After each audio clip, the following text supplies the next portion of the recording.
Jai. Namacharya Srila Haridas Thakur ki jai. Prem se kaho Shri Krishna Chaitanya Prabhu Nityananda Shri Advaita Gadadhar Shivasadi Gaura Bhaktivinoda ki jai. Jai. Shri Shri Radha Krishna Gopa Gopinath Shama Kund Radha Kund Giri Govardhan ki jai. Vrindavan Dham ki jai. Mayapur Dham ki jai. Yamuna Mai ki jai. Ganga Mai ki jai. Bhakti Devi ki jai. Tulasi Maharani ki jai. Samaveda Bhaktivinoda ki jai. All glories to the assembled devotees. Hare Krishna. All glories to the assembled devotees. Hare Krishna. All glories to the assembled devotees. Hare Krishna. All glories to Sri Guru and Sri Garanga. Nama Om Vishnu Krishna Prasthaya Bhutale. Srimati Bhaktivedanta Swami Namane Namaste Saraswati Devi Gauravani Pachayane Nirvishesha Shunyavadi Paschata Deshatarane. Om Namo Bhagavate Vasudevaya. Om Namo Bhagavate Vasudevaya. Om Namo Bhagavate Vasudevaya. Om Namo Bhagavate Vasudevaya. Om Namo Bhagavate Vasudevaya. Om Namo Bhagavate Vasudevaya. Reading from Srimad Bhagavatam, Canto 2, The Cosmic Manifestation, Chapter 9, Text 24.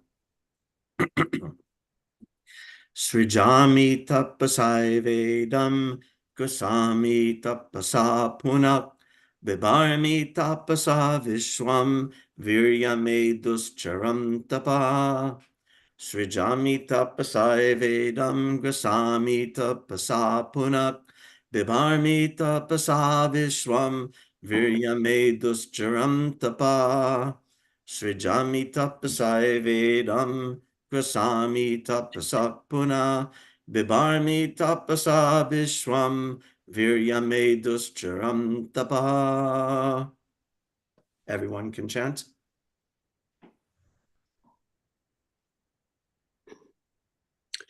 Srujami tapasai vedam grashami tapasa puna bivarmi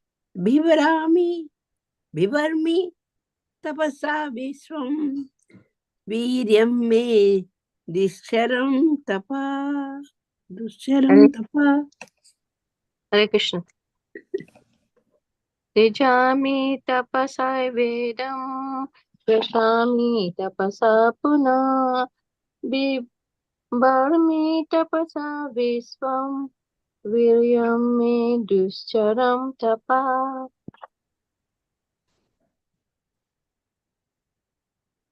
Hare Krishna. Hare Krishna. Rijami tapsai vedam grasami tapasa punaha bivarmi tapasa vishwam viryami duscharam tapaha. Hare Krishna. Thank you. Hare Krishna. Hare Krishna. Srijami tapasai vedam grashami tapasa puna bibharmi tapasa vishwan viryam me dusharam tapaha. Hare Krishna. Hare Krishna. Srijami tapasai vedam grasami tapasa punaha Vibharmi tapasya vishyam Viram me dushcharam tapa. Hare Krishna Prabhuji. Hare Krishna.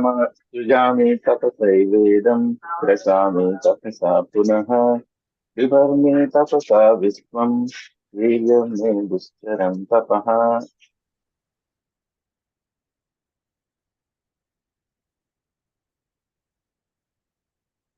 Anyone else? Okay, word for word translation. Srijami, I create. Tapasa, by the same energy of penance. Eva, certainly. Idam, this. Grasami tapasa, I do withdraw also by the same energy. Puna, again. Bibarmi, do maintain. Tapasa, by penance. Vishwam, the cosmos. Viryam, potency. Me, my. Duscharam, severe. Tapa, penance. Translation: I create this cosmos by such penance.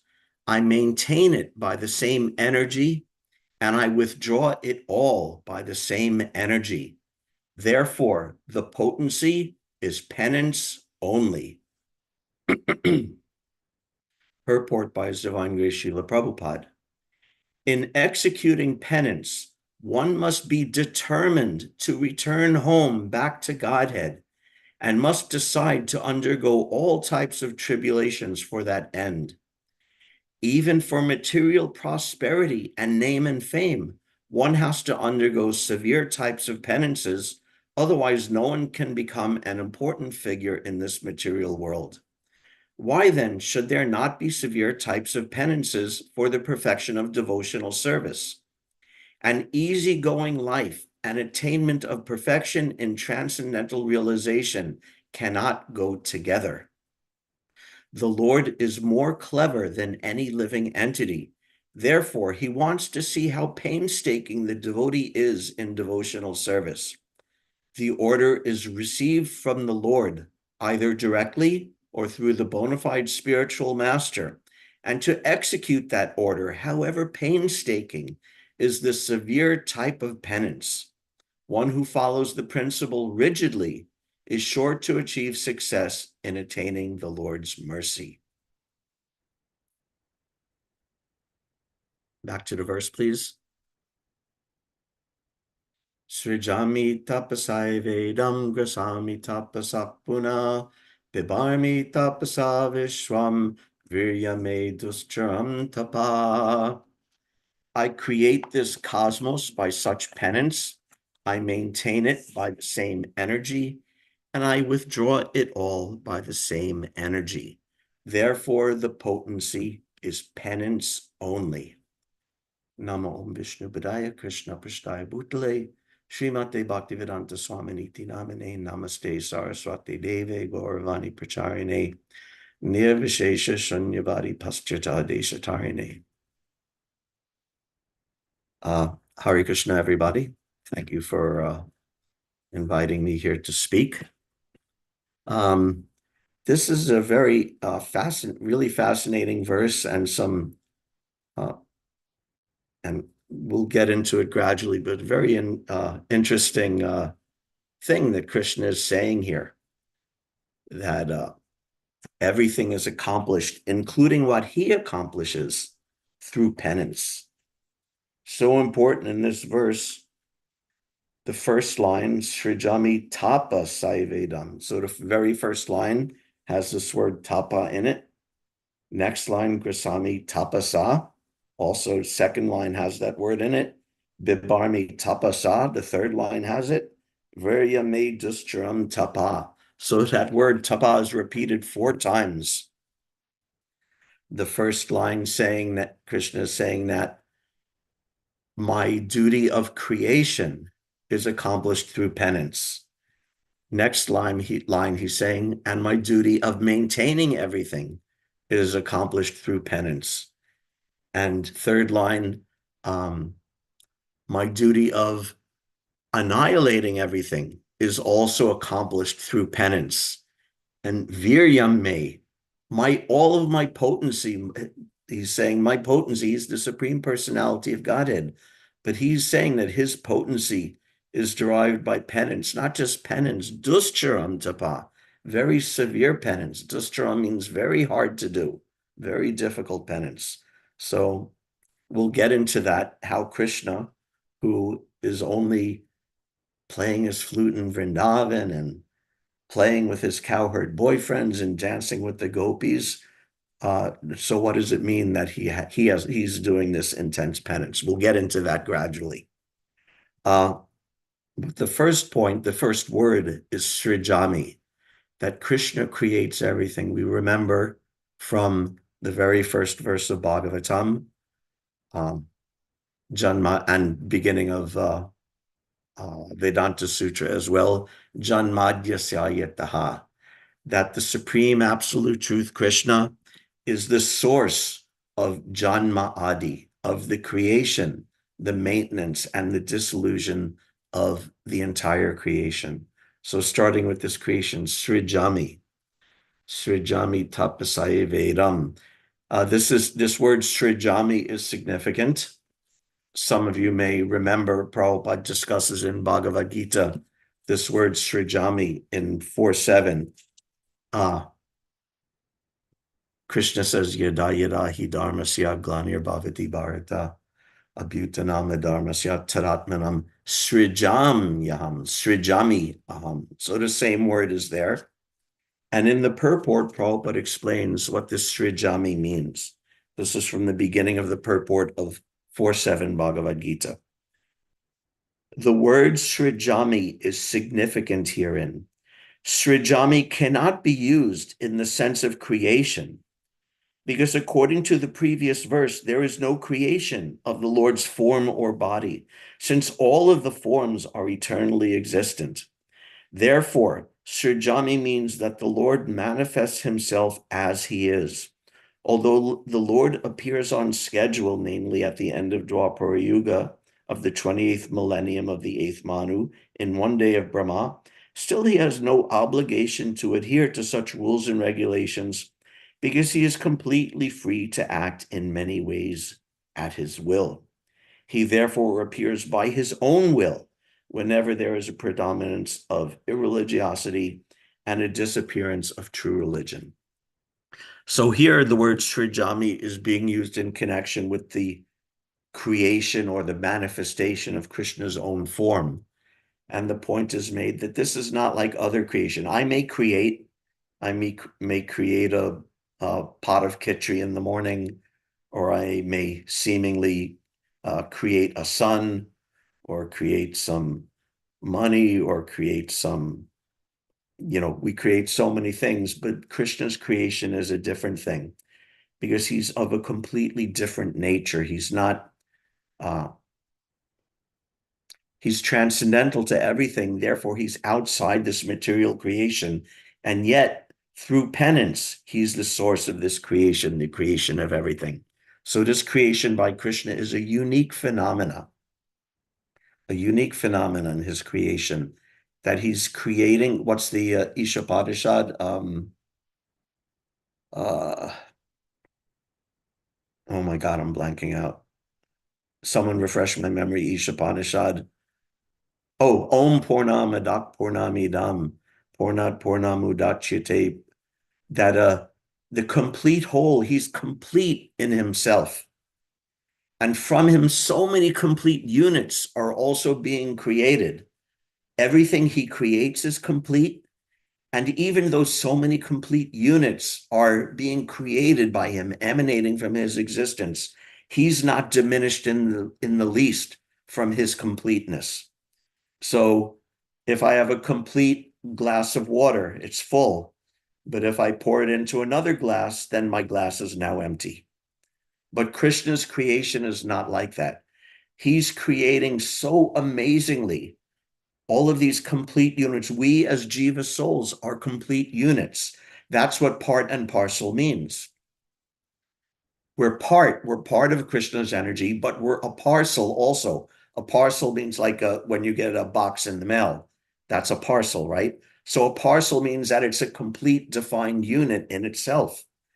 And this material creation is going on with the planets orbiting and spinning, and gravity and laws of physics, and different species and biological processes and chemical processes and physical processes, all of these going on all throughout a creation, a universe so big we can't even comprehend how big it is, and all moving perfectly. And Krishna himself is a perfection that is above and beyond even that perfection, because he's the source of all of it, and yet he remains transcendental to all of it. So this is Srijami Tapasaya Vedam, that Krishna is creating everything And he gets the potency to do that through his penance. Next is Grasami Tapasak Puna. And also, Puna means again, through penance, what does he do? Grasami. Grasami literally means to like withdraw. And actually, figuratively, it means to withdraw something, to take something back. Literally, it means to devour something. To devour is grasami. Just like also in Bhagavad Gita, in the 11th chapter, when the universal form is being described, and Arjuna says, Leli hyase grasamana samantal lokan samagran vadanar jwaladbi. So Leli hyase grasamana. So grasami means to devour. And Arjuna, he's seeing this amazing, all-encompassing universal form and terrifying universal form. And what's he seeing? Grasamana samantal, you're devouring everything. Lokan samagran vadanar jwalad bi. I see all of the people on the battlefield, and indeed all of the creatures in the universe and all of the manifestation of the universe itself rushing into your blazing mouth and being devoured. So this is the process of annihilation, or literally this word grasami, that Krishna is devouring everything. This is also through his penance. In that 11th canto, after Arjuna sees that and describes that frightening, wonderful form of the universal form with its millions of heads and millions of mouths and teeth, and all the kshatriyas rushing into the mouth and being smashed by the teeth of the universal form. And Arjuna says, my Lord, who are you? He can't understand who or what this universal form is. Arjuna says, who are you? And what does Krishna respond? Kalosmi lokakshaya krit. Time I am, lokakshaya krit, the destroyer, the devourer of the entire creation, of the entire universe. So this is this process of grasami, of devouring, of annihilation. And actually in 1132 in the purport, Prabhupada provides this Katu Upanishad verse. Yasya Brahma kshatram cha ube bhavata odana mrityur yasyo pashetchanam ka ita veda yatrasa. And in the translation, Prabhupada gives a rough translation. He says that all of the Brahmanas and Kshatriyas are all entering the mouth of the Supreme Lord and become a meal for him. So all the Brahmanas, Kshatriyas, everyone in the universe becomes a meal for this universal form being devoured. And I looked up the actual Sanskrit for this, and a more literal translation is, it's actually quite intense. This mrityur yasyo pashetchanam. Upashetchanam means like a sauce or a chutney. So mrityur yasyo pashetchanam, that the process of death itself is like a spice or a chutney for the universal form, who is devouring everyone in the universe, the Brahmanas, the Kshatriyas, everyone. So this is a very almost horrifying description, but this is the nature of the universe, that this annihilation process is going on. In the 11th canto of the Srimad Bhagavatam, this process of annihilation, pralaya. Pralaya means complete dissolution, is described in more detail, and it's described that there's 4 particular types of pralaya. There's naimitika pralaya, just like we're hearing in this chapter, we're hearing about Lord Brahma and his process of creation.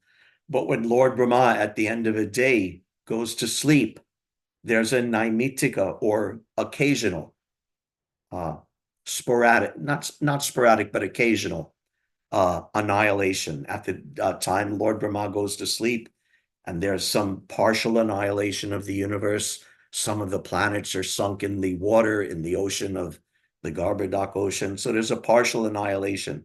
This is one kind of destruction.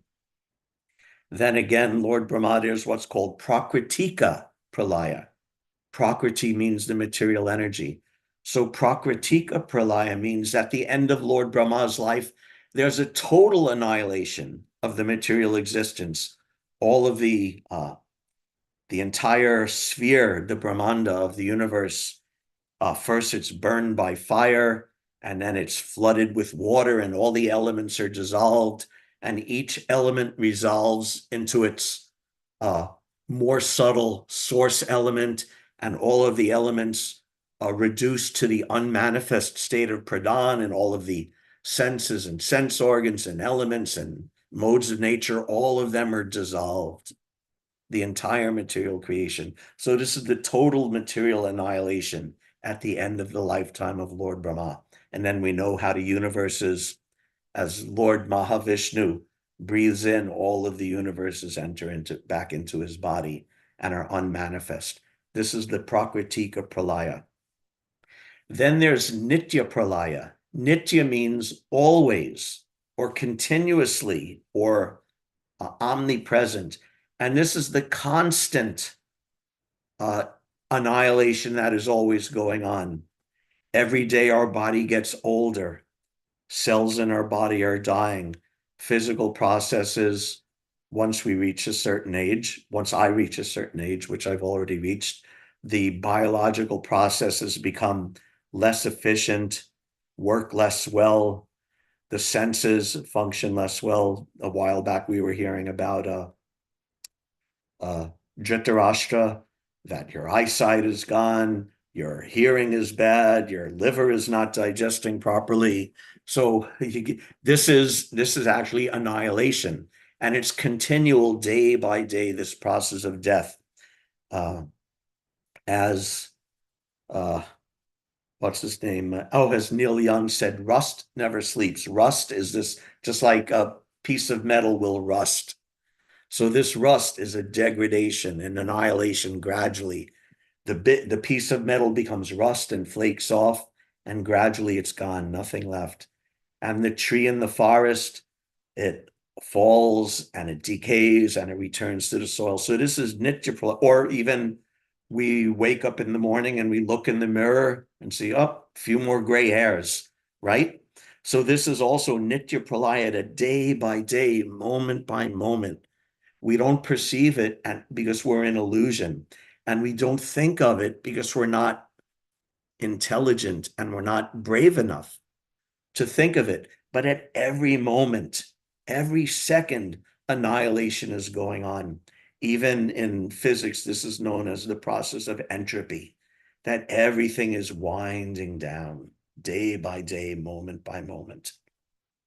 And then there's the fourth type of annihilation.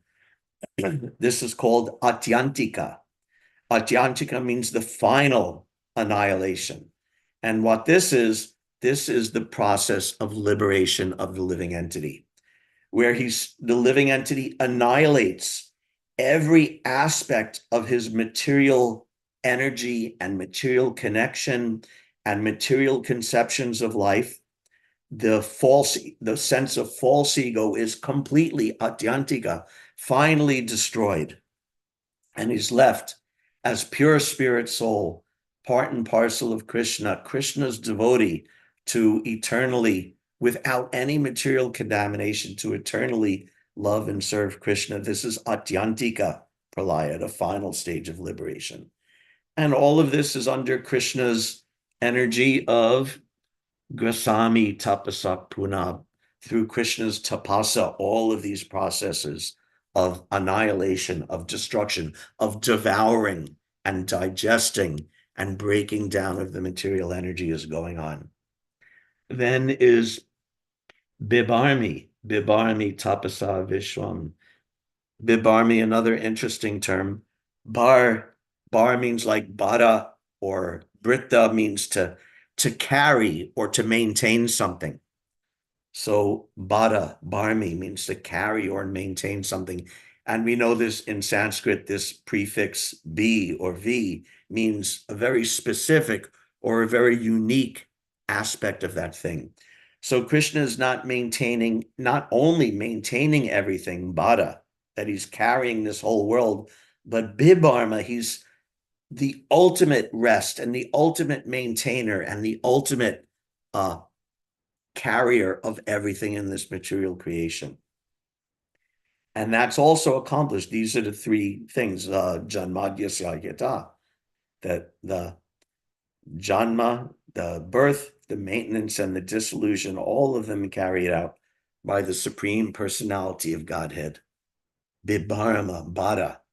Just like Krishna himself, several times, at least 5 or half a dozen times in the Srimad Bhagavatam, Krishna is referred to as Gada Britta or Gada Bara. Gada means the club, right? That the Vishnu, we know Vishnu has his Shankha, Chakra, Padma, and Gada. So Krishna is Gada Britta. He's the carrier of the club, the wielder of the club. And even the conditioned living entity is called Deha Britta or Deha Bara, that he's the carrier of the material body in the conditioned life. So this is Bibharmi, that Krishna is carrying everything through his tapasa. Now this also needs to be understood, and we'll get into this more. There's the Greek mythology, there's the image of Atlas, right? And he's like this, bent over, and we've seen these statues. I think that's is it in Rockefeller Center in New York? Big statue of Atlas. He's bent over, big, strong looking man. He's bent over like this, and on his back is the globe of the earth, and he's carrying it on his back.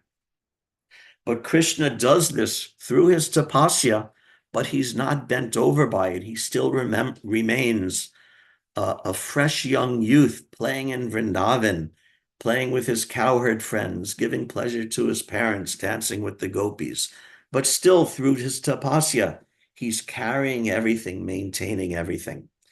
So there's a reason why in this verse, and going back to the very beginning of Srimad Bhagavatam, and very beginning of Vedanta Sutra, there's a reason why it starts Janmadhyasya Yataha, because this is the very beginning, this is the foundation of Sambandha Gyan, of understanding the nature of the Supreme Personality of Godhead and his relationship with everything. In summary, his relationship with everything is Janmadhyasya Yataha, that he's the source of the creation of everything.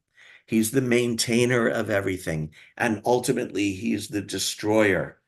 The dissolution of everything is all done by the Supreme Personality of Godhead. So this is a very important realization to have, a very important revelation to have, to understand Krishna like this. And therefore, Krishna is explaining this to Lord Brahma. Now remember, Lord Brahma has just spent such a long time performing penances and meditation for so long to understand the Supreme Personality of Godhead. And he was so successful that he got a vision of the Supreme Lord and a vision of Vaikuntha even. He got to experience, to see the spiritual world. But still, Krishna considered it important enough to explain himself that Janmadhyasya Yataha, this process is going on, that I'm creating everything, I'm maintaining everything, and I'm destroying everything, and that it's all done by me, and that it's all carried out through the energy. What's the Viryam me duscharam tapa? It's all being carried out by the energy of my severe penance. So this is a very important realization. And like I said, this is explained after he saw Vaikuntha. So this is, in one sense, this is the very first stage of Sambandha Gyan, the very first stage of understanding Krishna. But that also takes some prerequisite, because before this verse in Vedanta Sutra, before Janmadhyasya Yataha, it says, Atato Brahma Jigyasa. That atato now, therefore, is the time to Brahma Jigyasa, to inquire about the nature of Krishna, the Supreme Absolute Truth. And Prabhupada explains that atato, ata, ato means now, therefore.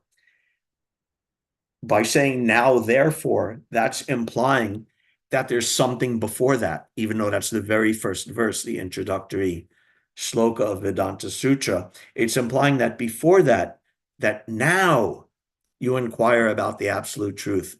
Therefore, that means before that, there's some stage where you are not inquiring about the absolute truth. So all of the material inquiries, all of the search for material pleasure, for material position, your material conception of yourself and the world around you, when all of that is finished, now, therefore, you can inquire about the absolute truth. And then you can have the knowledge revealed to you of Janmadhyasya Yataha. And this is what happened to Lord Brahma. He had to give up all material conceptions and meditate very intensely for a long time. And then and even after he was given vision of the spiritual world, then Krishna is explaining to him about this. So this is, again, this is Sambandha Gyan. Sambandha Gyan, in one sense, we say, oh, this is the beginning. This is the first. There's Sambandha, Abhideya, Prayojana, right? So we say, oh, Sambandha, this is the very beginning. But all of these things, Sambandha, Abhideya, and Prayojana, all go together. Just like here, Lord Brahma is getting some I would say that getting a vision of the spiritual world, that could classify as prayojana, as the result of devotional service, as a result of one's sadhana, to witness the spiritual world. But he's also getting, at the same time, he's getting this sambandha gyan. So all of these three are working together synergistically, right? That you get some knowledge, some sambandha gyan. And from that knowledge, you think, oh, Krishna is the source of everything. Let me take up some practices of serving Krishna, worshiping Krishna, the activities of sadhana. This is abhideya. And you chant and you follow regulative principles and you do service and you study and you hear and chant and all these things. And then when you do that, you get some realization. But when you get that realization, that actual fruit of your practice, that simply reveals more knowledge of Krishna to you. So that, in other words, your sambandha gyan is increased, and then your practice is increased. And as your practice increased, your realization increases, and all of them are feeding each other and nourishing each other in this way. The sambandha, abhideya, and prayojana. This is what is called a positive reinforcement feedback loop, that it reinforces and grows on its own, just like those who know rock and roll music. There's guitar feedback, that if you strum your guitar, then an electric guitar, then some sound will come out of the speaker. But if you strum your guitar and hold it in front of the speaker, then you strum your guitar, which creates some sound.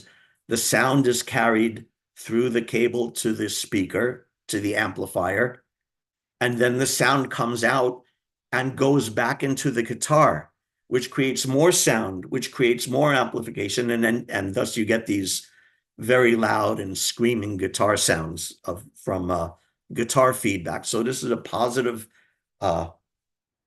feedback loop, that you start, even just a little bit of sound, and it goes into the speaker or into the microphone and comes out the amplifier, and it increases. And materially, you'll blow out your amplifier or destroy your microphone by doing that. But this is the process of positive reinforcement, that it grows, it feeds, that the more realization, the more knowledge you have, then you're inspired to practice more. And when you practice more, Krishna rewards you with some realization. And then from that realization, you practice more and you get more realization. And in this way, when done properly, the growth of devotional service can be very rapid and very effective and very intense, because it all feeds together. Each part of the process reinforces each other. So anyway, let's now address the question that I mentioned at the very beginning. What does it mean that Krishna is performing penances? He's the supreme personality of Godhead. He's the supreme enjoyer. Prabhupada has many times said that Krishna is only enjoying. He has no work to do. He has nothing to accomplish. He doesn't have to go to the factory. He doesn't have to go to the job. He doesn't have to serve or please anyone else. He doesn't have to serve some cruel master in order to get his maintenance, like we all do. So what does it mean that Krishna is performing austerities? How is this? This seems contrary to what Prabhupada said. Here's a lecture, Prabhupada lecture, where he discusses this a little bit. He says, no, everyone has to work. That you see over the whole world. In your country, there is president everywhere. He is also working hard day and night. Otherwise, he cannot keep his presidency. It is not possible. The whole brain is congested with political affairs. So many problems and solutions. He has to work. Similarly, a man on the street, he has to work also. This is the nature, material nature. You have to work. It is not the spiritual world. Spiritual world means there is no work. There is simply ananda, joyfulness. That you see from reading Krishna book. They are not working. Krishna is going with the calves and the cows. That is not working. That is amusement. That is amusement. They are dancing. They are going to the forest. They are sitting down on the bank of the Yamuna. Sometimes the demons are attacking and Krishna is killing. This is all pleasure, all amusement. Ananda Mayo Vyasat. So this is Krishna's existence, simply joyful, simply blissful all the time. And yet here he's claiming that he has to do, he has no work, he doesn't lament. There's that other story when one devotee, was it Pushkar? I'm not certain, painted a picture of Krishna. And it was Krishna sitting on alone on the bank of the Yamuna and looking very sad.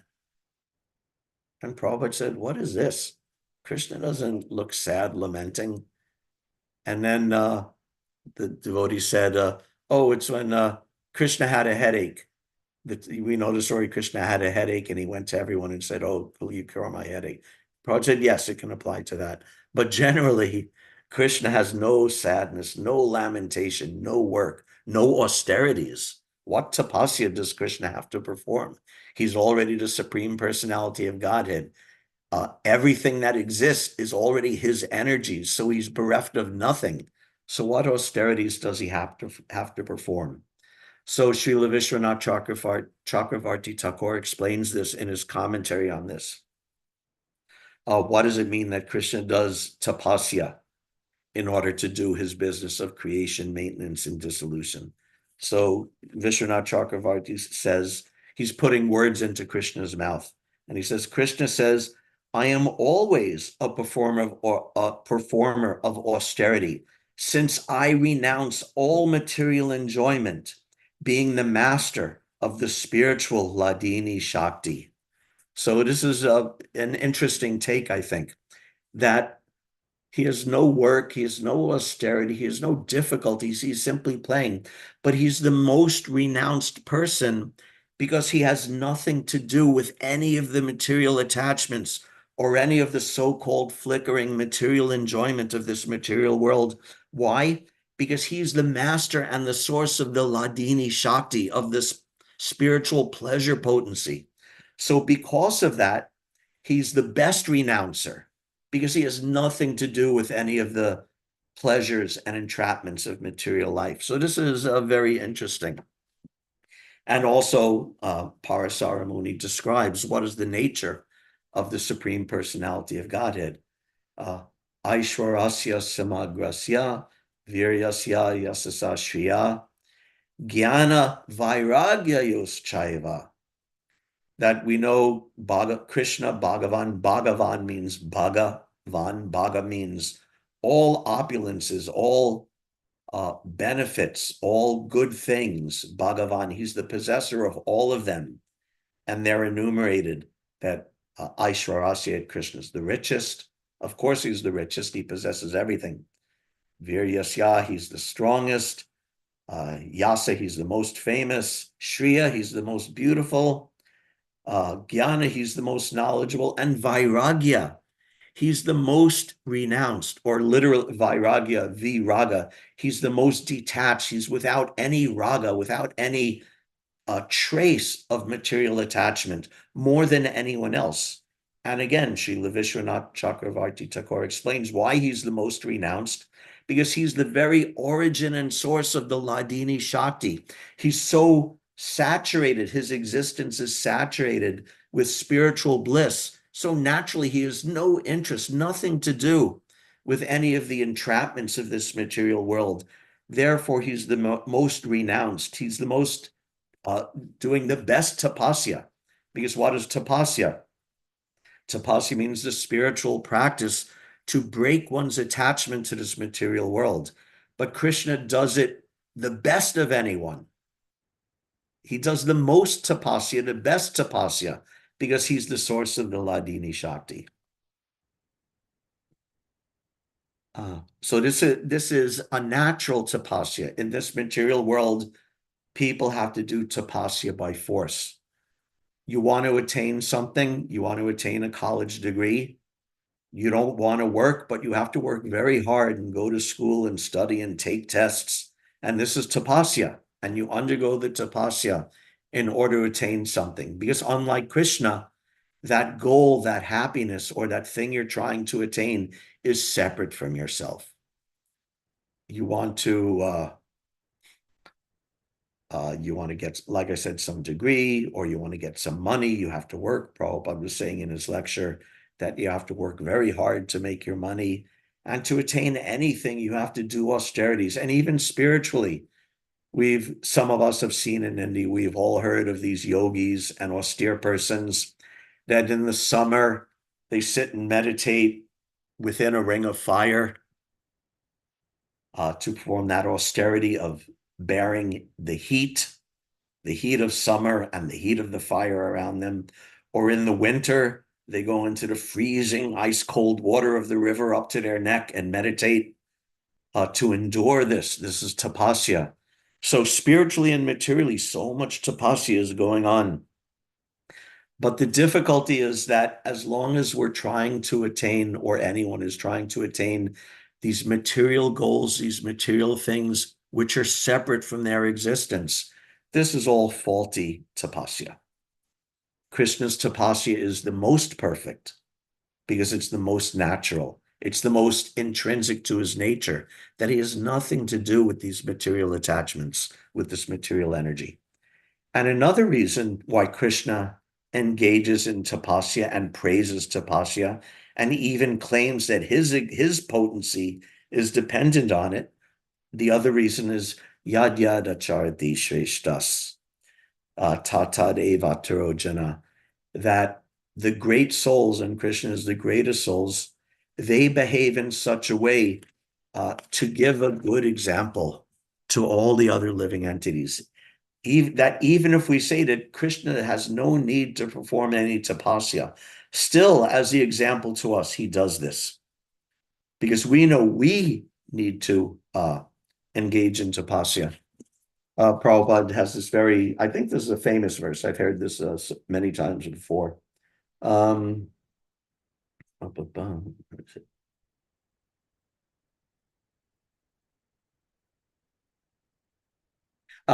easygoing life and attainment of perfection and transcendental realization cannot go together.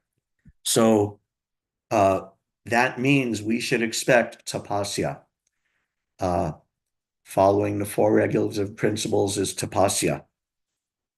Following the order of the spiritual masters, tapasya. Prabhupada says, this is actually very beautiful how he puts it.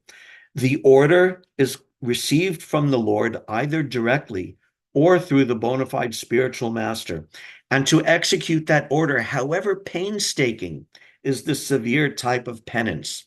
One who follows the principle rigidly is sure to achieve success in attaining the Lord's mercy.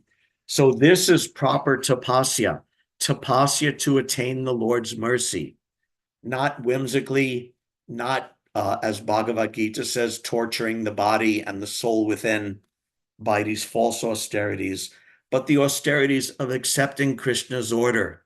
Manmana bhavamad bhakto mad yajimam namaskaru. This is Krishna's order.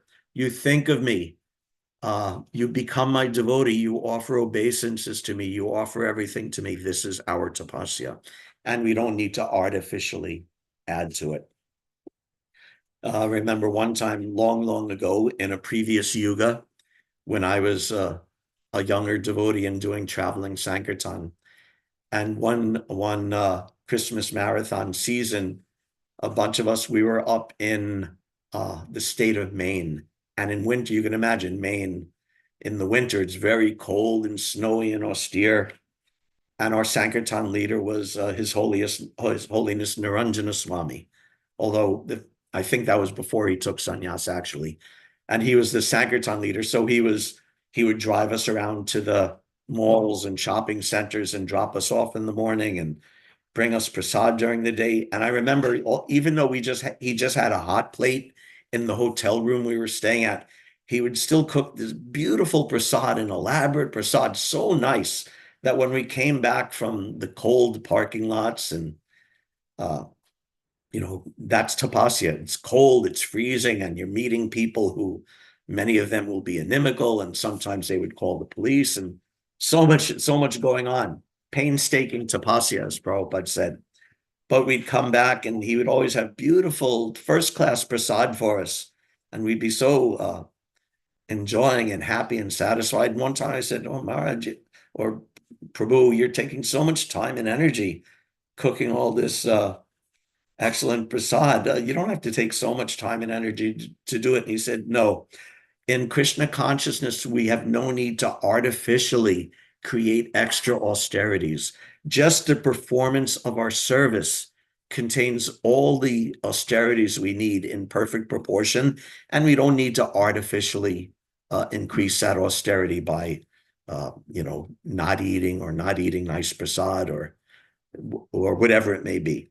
Just simply the course of our devotional service automatically contains the exact proper proportion of tapasya we need in our life. So if we study the Shastra to understand Krishna's instruction, hear from our spiritual master, and discuss and question with our spiritual master or our authorities or our friends, whoever is helping us determine our sadhana and our service in Krishna consciousness, then we can understand that we don't need to artificially increase some whimsical tapasya. Krishna will give us the tapasya we need. And sometimes things can be very nice and pleasant in our spiritual life. And sometimes there may be intense difficulties. If health issues come, this is all Krishna's arrangement. And it's difficult. And of course, we also try to, like I said, we don't artificially increase. So if we have a health issue, we address it. We go to the doctor, we take the medicine, we do what's necessary. Or if there's some weirdness or craziness or obstacles in our life, whether financial or legal or medical or whatever, we take sane, rational steps to address it. But in the ultimate sense, it's being dished out by Krishna. And sometimes things may go smoothly, and sometimes they may not go smoothly. So we can take it that Krishna is arranging our tapasya. And sometimes that may be intense. Yasyaha manugranami harishe taddanam shanai. Prabhupada said when he read this verse, he was horrified. Or the other time he said that was some years after Prabhupada had been initiated and living as a devotee in the Gaudiya Math, and this was after the disappearance of Srila Bhaktisiddhanta. And he started having these dreams where Bhaktisiddhanta would come to in a dream and say, come with me. And Prabhupada understood he meant, come, take sannyas. And Prabhupada, who was a family man at the time, said, oh, I was horrified. So that was tapasya. But Prabhupada did it. And because he did it, look at what he accomplished. What he accomplished personally in terms of pleasing his spiritual master, what he accomplished in turning in pleasing Krishna himself, that Prabhupada is such a topmost dear devotee of Krishna and topmost dear disciple of Bhaktisiddhanta, and also look at what he accomplished within this world in all of our lives. It's because of Prabhupada's tapasya. Another time Prabhupada was speaking, I think it was just before Prabhupada's first return to India, and he was talking with some of the devotees in San Francisco, I think it was, about Vrindavan. He says, oh, when you see Vrindavan, it's so nice. When you see how nice it is there, you'll never understand how I could have left it to come to this terrible Western world. So what an austerity to leave Vrindavan, where Prabhupada was so happy and he had all facility to worship and do sadhana in the courtyard of Radha Damodar temple by the place of Srila Rupa Goswami. And what a wonderful situation. But he took this tapasya, he left it, and he came from the best place in the world to the worst place in the world, because that was the service given to him by Krishna. That was the service given to him by a spiritual master. And he endured that tapasya, and look at what he accomplished. Again, I'll read this. The order is received from the Lord either directly or through the bona fide spiritual master. And to execute that order, however painstaking, is the severe type of penance. And one who follows the principle rigidly is sure to achieve success in attaining the Lord's mercy. So receiving an order from Krishna or an order from the spiritual master, and carrying out that order, even if it's difficult, there's a name for that. There's a word for that. And the word for that is sadhana bhakti. This is what sadhana bhakti is. That we don't have the full spiritual realization of the bliss and ecstasy of devotional service, but Krishna gives us an order, and the spiritual master gives us an order. Srila Prabhupada gives us an order. And even if we don't have the realization, even if we're not feeling the bliss of it, we follow that order. This is the principle of sadhana bhakti. And we embrace this. And again, that not artificially, like standing in the fire in summer or in the river in winter, but the natural austerity that comes from the orders of the spiritual master.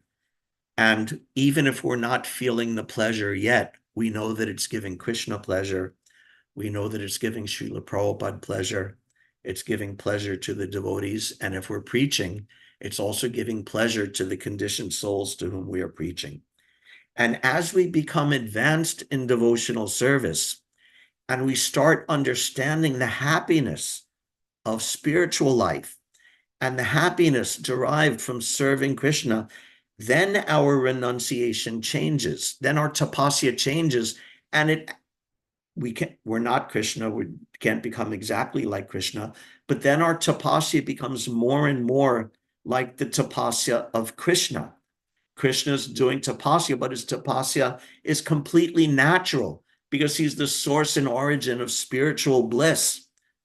So our tapasya, as we advance, as we actually gain pleasure from the process of devotional service, that's actually a better tapasya. That we're not, this is the one kind of tapasya. Okay, Krishna said, do this. The spiritual master said, do this. And I really don't want to do it. And it's a big pain in the neck to do it. But because they said, I'm going to do it. This is one kind of tapasya. And the other kind of tapasya is they order me to do this, and I do this thing, and I'm starting to experience such bliss and such happiness and such realization from doing it that I do it happily. And I have no more attraction to giving this process up, and no more attraction to the so-called pleasures of this material world. This is actually better tapasya. Tapasya doesn't mean just that you do something that you hate and you suffer. Tapasya means you're giving up the material thing for the spiritual thing. Vishaya vinivartante niraharasya dehinam raso varjam raso pyasya Param Drishtvan Nivartate. See what time. Oops. Getting late, so I'll finish up. So you get the higher taste. This is actually the best tapasya. And a final example of this from Nectar of Devotion, when Prabhupada is talking about sadhana bhakti and how sadhana bhakti changes from simply following rules and regulations to spontaneous. So this is from Nectar of Devotion. Prabhupada writes, in the beginning, by the order of his spiritual master, one rises early in the morning and offers arati. But then he develops real attachment. When he gets this attachment, he automatically tries to decorate the deity and prepare different kinds of dresses and thinks of different plans to execute his devotional service nicely. Although it is within the category of practice, this offering of loving service is spontaneous. So the practice of devotional service, sadhana bhakti, can be divided into two parts, namely regulative and spontaneous. So one may be regulative, that I'm not naturally attracted to devotional service, but I do it because it's the best thing for me, because Krishna says so, because the spiritual master says so, I do it. This is regulative tapasya. And then doing the same activities, but I'm understanding the happiness and bliss of it to such a degree that I'm not even attracted or interested in the alternative of material enjoyment. This is also tapasya, but this is the more perfect and higher degree of tapasya. And in that way, our tapasya becomes similar in nature to Krishna's tapasya, that Krishna's tapasya is all bliss, because he's the source of all spiritual bliss. And when we do tapasya and get purified enough through serving Krishna, who is the source of all spiritual bliss, our so-called tapasya also becomes the greatest bliss. As Prabhupada quotes Bhakti Siddhanta at the end of Chaitanya Charitamrita, and he's talking about the Sikshastika prayers, how Radharani is saying, oh, you could break my heart by not being present before me or neglect me, but you're still my worshipful Lord unconditionally. And Srila Bhakti Siddhanta says that a devotee has no way of perceiving happiness except by seeing whether Krishna is pleased. Hare Krishna. Thank you very much, everybody, for your kind attention. If there's any questions or comments or discussion, we can do that now.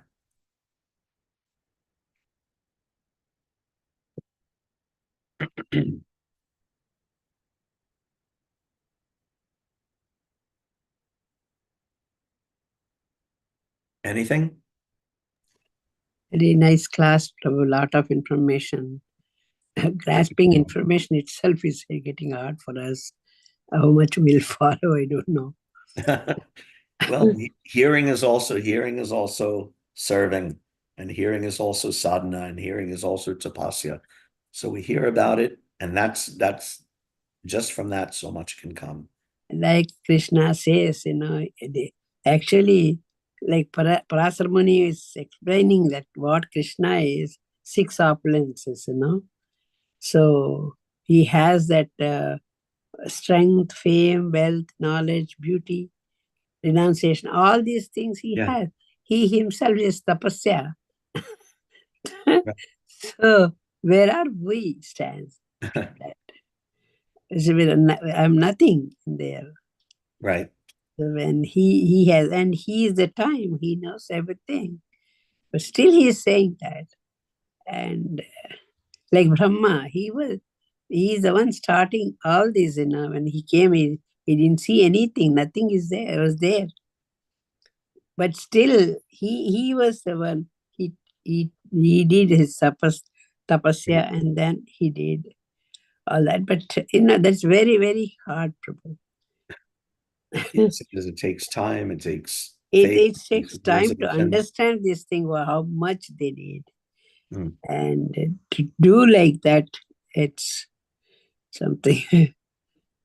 But a lot of things, this tapasya is one thing. Whatever we do, we should think that is our tapasya. Yes. Whatever we do, if we think that way, we will do a good tapa. tapasya Right. on that particular thing. It's our tapasya because it's Mhm. the order given to us by Krishna and by the spiritual master. That's it. So Yeah. that's what Prabhupada, that's how Prabhupada defines tapasya. Yeah. That follow painstakingly the order of Krishna and the order of the spiritual master. Yeah. So whatever we are doing, that is, if we take it like tapasya, then we'll do a good job. Yes. Nicely put, Mataji. That's not my realization, Prabhu. Thank you very much. Hare Krishna. Any other question or comment? Hare Krishna, Acharya Prabhu. Thank you very Hare much for Krishna. a wonderful class. My pleasure. Early on, you mentioned that, I believe you used the term in relationship to recognizing that things are always degrading in this material world, death is coming, and you said we need to be intelligent enough and brave enough to understand it. Can you talk about the part about being brave enough to approach things are degrading? Yeah, it's scary. It's scary. Like one example, plastic surgery is so popular and so widespread now, and Botox and liposuction, all these things. Why? Because you look in the mirror and you see the gray hair and you see the sagging. Prabhupada, one time he was saying like that, and he was taking his arm and hitting the under his arms where the flesh had become a little slack. And he said, this is what happens. You get old. And if you think you're your body, and if everything of value in your life is based on your body and connected with the body, to look in the mirror and see that sagging flesh and the wrinkles and the gray hairs, this is literally the most terrifying thing. Because if everything is based on thinking your body, then the degradation of the body is the most terrifying thing. So to face that is difficult, even as devotees. It can be difficult. That realizing, okay, I don't have the body or the health or the wealth or the looks or the power or this potency or that potency that we used to have. Depending on our material attachment, it could be frightening. So it takes some bravery to think like that. What's that? Janma mrityu jara vyadi dukkha doshanu darshanam. To always keep before you birth, death, old age, and disease. This is the item of intelligence, because it takes some intelligence to realize it, and then to actually face it head on. Just any difficulty in life. We have so many difficulties in life, and to face any of them takes a certain fortitude or bravery to face it. And first of all, we know that a problem can only be solved if we first face it. But it can be scary. It takes some courage to do it in any difficult situation. So same thing with our physical degradation and our ultimate death. That takes some bravery to face. And also, like I said, if you don't know, if you're not aware of spiritual life, if you're not aware of the process of Krishna consciousness, then you face it and you think, okay, I'll go to the gym, I'll get the liposuction, I'll get the facelift, I'll get the Botox, I'll dye my hair, because that's the only solution you know. But then if you understand that you're not this body, then there's another solution. But in either case, it takes some bravery, some courage to face it, because it's a challenge to who we are, to our self-conception. And that's a hard thing to do sometimes. And also it's hard because just out of habit, we're so much the other way. We're so every day, almost 24 hours a day, I'm walking around thinking and acting and behaving as though I'm my body. So when that challenge comes, that, okay, I'm not my body, that's difficult. That takes some fortitude to do. Is that helpful at all? Interesting at all? Yes, Prabhu. No, that was a very great explanation. And I like thinking of bravery in that sense. Yeah. Not just like physical bravery. We gotta. Yeah. There's actually, oh, I wish I could remember the name. There's an old, I think it was at first a BTG article by Ravindra Swarup Prabhu, and maybe it's included in his book, where he talks about this idea of being like a knight, like a courageous knight in facing spiritual life. I wish I could remember the Knights of Faith. Is that it? Knights of Faith, yeah. So that he discusses this idea in that article, if I remember correctly, although it's been a long time since I read it. So there he also discusses it. But I like this also. I like that idea that, it's like, you're brave and you're a knight facing the evil Black Knight, right? You see in medieval times, something like that.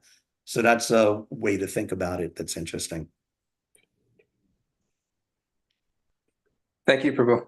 Thank you. Any other question or comment? I think it's late. Hare Krishna, Babu. Thank you so Hare much Krishna. for such a nice class.